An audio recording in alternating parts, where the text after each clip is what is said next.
Guys ఇప్పుడైతే మనం chocolate ఫ్యాక్టరీకి వచ్చామన్నమాట. మన వీడియోని ఎవరైనా ఫస్ట్ టైం చూస్తే కొంచెం సబ్స్క్రైబ్ చేసేసుకోండి. మా మమ్మీ నాకు తప్ప అందరినీ వీడియో తీస్తుంది, దాన్ని పట్టించేసుకోకండి గైస్.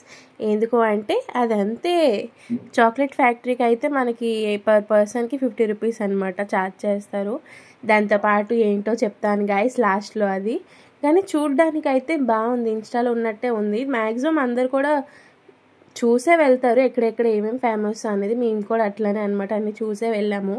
కానీ బాగుంది, నాకు తెలిసి ఇంకా నైట్ టైం అయితే ఇంకా బాగుంటుందేమో, ఎందుకంటే లైటింగ్ సెట్టింగ్స్ అన్నీ ఉన్నాయి కాబట్టి.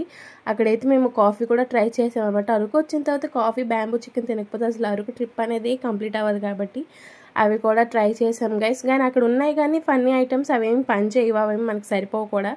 నెక్స్ట్ ఇక్కడ మాకు చాక్లెట్ ఎట్లా ప్రిపేర్ చేస్తారు అనే ఫ్యాక్టరీ అయితే ఉంది, లోపలికి వెళ్ళాము. మాకైతే 50 రూపీస్ టోకెన్ తీసుకున్నాం కాబట్టి ఒక చాక్లెట్ కూడా ఫ్రీ వచ్చింది గైస్. అక్కడైతే వీడియో తీయొద్దు అన్నారు కానీ సిగ్గులేదు కాబట్టి తీసేసుకున్నాను. సరే సబ్స్క్రైబ్ చేసుకున్నాను. Bye bye, good night.